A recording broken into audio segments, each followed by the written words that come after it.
दोस्तों, बारिश का मौसम तो सभी को पसंद होता है।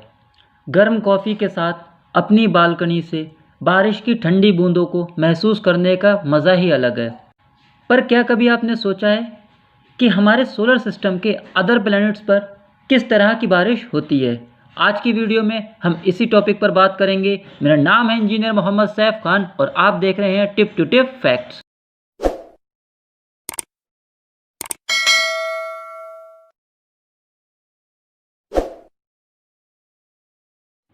आज की वीडियो में हम आपको बताने जा रहे हैं कि हमारे सोलर सिस्टम के सभी प्लैनेट्स पर किस तरह की बारिश होती है।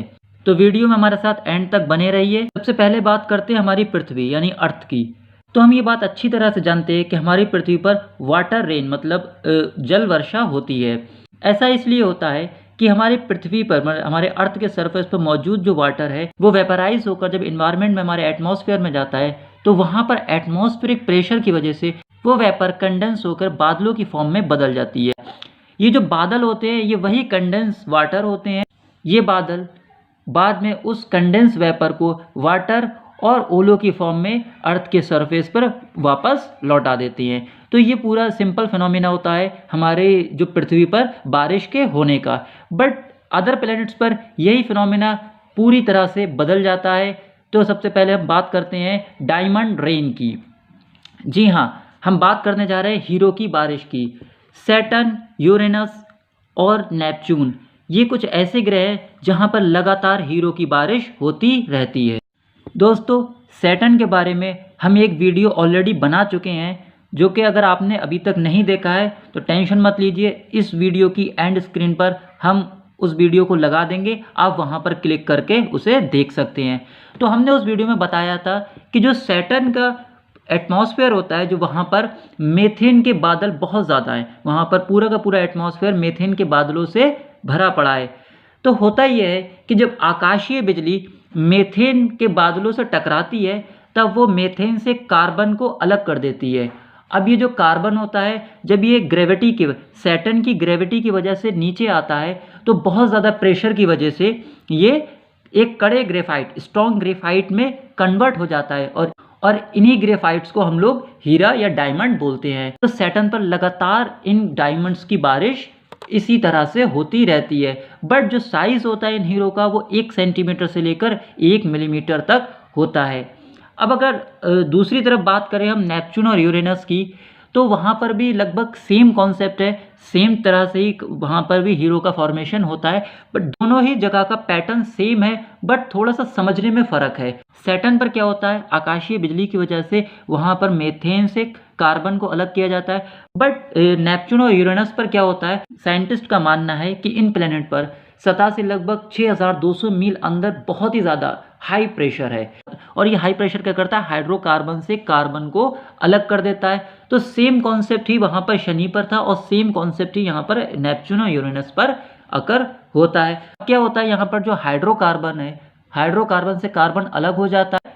ये कार्बन बहुत ज़्यादा प्रेशर की वजह से ग्रेफाइट के अंदर बदल जाता है और इन्हीं ग्रेफाइट को क्या बोलते हैं हम लोग, हीरे या डायमंड बोलते हैं। इस पूरे कॉन्सेप्ट को समझने के लिए मैं आपसे एक छोटा सा एक्सपेरिमेंट शेयर करता हूं, जिससे पता लगाया गया था कि किस तरह से यहाँ पर हीरो की बारिश होती है। इस एक्सपेरिमेंट को समझने के बाद आप आराम से समझ सकते हैं कि किस तरह से इन ग्रह पर हीरो की बारिश होती है। तो जान लेते हैं कि किस तरह से साइंटिस्ट ने पता लगाया कि इन ग्रहों पर हीरो की बारिश होती है। वैज्ञानिकों की एक टीम ने इस प्रयोग में कार्बन और हाइड्रोजन से बने प्लास्टिक पॉलीस्टीरीन को चुना। इसके बाद लेज़र की मदद से इस पॉलीस्टीरीन पर इतना ज़्यादा हाई प्रेशर एंड टेम्परेचर बनाया गया जैसा कि इन प्लैनेट्स पर आमतौर पर होता है। इसके लिए उन्होंने लैब में 9000 डिग्री फ़ारेनहाइट टेम्परेचर और 150 गीगा पास्कल दबाव वाला एक क्षेत्र बनाया। इतना हाई प्रेशर एंड टेम्परेचर वाला उन्होंने एक क्षेत्र बनाया जिसमें से मेथेन को पास कराया। क्या करा, उसमें से मेथेन, क्योंकि मेथेन एक हाइड्रोकार्बन है, मेथेन को इस क्षेत्र से पास कराया। तो उन्होंने देखा कि कार्बन और हाइड्रोजन के बीच जो बॉन्ड था वो टूट गया। अब मेथेन का स्ट्रक्चर बनाएंगे CH4 होगा, अब जब स्ट्रक्चर बनाएंगे सारे बॉन्ड लगेंगे। अब हुआ क्या, वो सारे बॉन्ड टूट गए, मतलब H4 अलग हो गया और कार्बन अलग हो गया। इसमें उन्होंने देखा जब कार्बन अलग हो गया, अब इतने ज़्यादा प्रेशर की वजह से क्या हुआ, यही कार्बन कड़े ग्रेफाइट के अंदर बदल गया। हालांकि लैब में जो उन्होंने डायमंड बनाए वो कुछ नैनोमीटर के थे, बट ये भी अपने आप में बहुत बड़ा अचीवमेंट था कि साइंटिस्ट ने लैब के अंदर इन प्लैनेट्स का एक आर्टिफिशियल एटमॉस्फेयर क्रिएट करा और उसके अंदर ना कि ये साबित करा कि किस तरह से यहाँ पर हीरो का फॉर्मेशन होता है, बल्कि ये भी साबित करा कि लगातार इनकी सतह पर हीरो की बारिश हो रही है। तो ये था सैटर्न और यूरेनस पर डायमंड की बारिश का मेन रीजन। अब वीडियो में आगे बढ़ते हैं। डायमंड रेन के बाद अब बात करते हैं मेथेन रेन की। जी हाँ, मेथेन की बारिश। दोस्तों वैसे तो शनि ग्रह अपने अंदर बहुत सारे फैक्ट्स और इन्फॉर्मेशन को समेटे हुए है। आप इसके बारे में जितनी भी इन्फॉर्मेशन हासिल कर लो आपको लगेगा वो उतनी ही कम है। तो बात करते हैं इसके सैटेलाइट टाइटन की। दोस्तों टाइटन हमारे सौर मंडल की अर्थ के बाद दूसरी ऐसी जगह है जहां पर लिक्विड के क्लियर एविडेंस मिले हैं। मतलब वहां पर हाइड्रोकार्बन के समंदर, लेक्स और अंडरग्राउंड वाटर ओशंस के क्लियर एविडेंस मिले हैं, जिससे हम कह सकते हैं कि Earth and Titan are the only world in the solar system where liquid rains on a solid surface. मतलब कि अर्थ और टाइटन दो ऐसी जगह हैं सोलर सिस्टम की जहां पर लिक्विड रेन होती है सॉलिड सरफेस पर।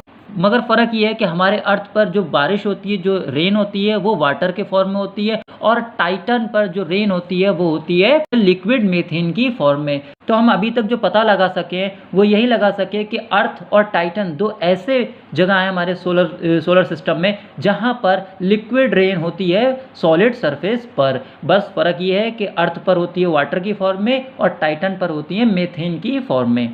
दोस्तों आपने एसिड रेन के बारे में तो सुना ही होगा कि जब बारिश के पानी में एसिड की क्वांटिटी ज़्यादा हो जाती है तब हम बोलते हैं कि ये एसिड रेन है। बट क्या कभी आपने सोचा है अगर सिर्फ और सिर्फ एसिड की ही बारिश हो तो क्या होगा?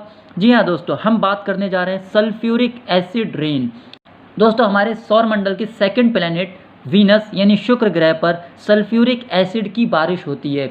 ऐसा इसलिए होता है क्योंकि वीनस का जो एटमॉस्फेयर का कंपोजिशन है उसमें 96.5% carbon dioxide and remains 3.5% nitrogen मौजूद है। और आप लोग ये अच्छी तरह से जानते हैं कि कार्बन डाइऑक्साइड जो है एक ग्रीन हाउस गैस है और वीनस के एटमॉस्फेयर में ये बहुत ज़्यादा मात्रा में उपस्थित है। इसीलिए जो वीनस का सरफेस टेम्परेचर होता है वो 462 सेंटीग्रेड होता है, जो कि बहुत ज़्यादा है मरकरी से, जबकि मरकरी सन के बहुत ज़्यादा करीब है और वीनस उसके बाद आता है, लेकिन फिर भी वीनस का टेम्परेचर मरकरी से बहुत ज़्यादा है। क्योंकि वहाँ पर ग्रीन हाउस गैसेस बहुत ज़्यादा हैं। इसी के साथ साथ वीनस के एटमॉस्फेयर में ओपेक क्लाउड्स हैं जो कि सल्फ्यूरिक एसिड के बने हुए हैं, और ये सल्फ्यूरिक एसिड के बादल वीनस के सरफेस से 50 से 70 किलोमीटर की ऊंचाई पर उपस्थित है। और इन्हीं बादलों की वजह से वीनस के ऊपर सल्फ्यूरिक एसिड की बारिश होती है। और मज़े की बात तो ये है वहाँ पर सल्फ्यूरिक एसिड की बारिश होती ज़रूर है मगर वीनस के सरफेस पर बिल्कुल बारिश नहीं होती। मतलब उस ग्रह पर सल्फ्यूरिक एसिड की बारिश तो होती है मगर उसकी सतह पर कोई भी बारिश नहीं होती। मतलब सल्फ्यूरिक एसिड के ड्रॉपलेट उसकी सतह पर, उसके सरफेस पर नहीं गिरते, बल्कि इतने ज़्यादा टेम्परेचर की वजह से वो सतह से 25 किलोमीटर ऊपर से ही वेपोराइज होकर वापस एटमॉस्फेयर में चले जाते हैं। तो हम कह सकते हैं कि वीनस के ऊपर सल्फ्यूरिक एसिड की बारिश तो होती है लेकिन उसके सरफेस पर कोई बारिश नहीं होती।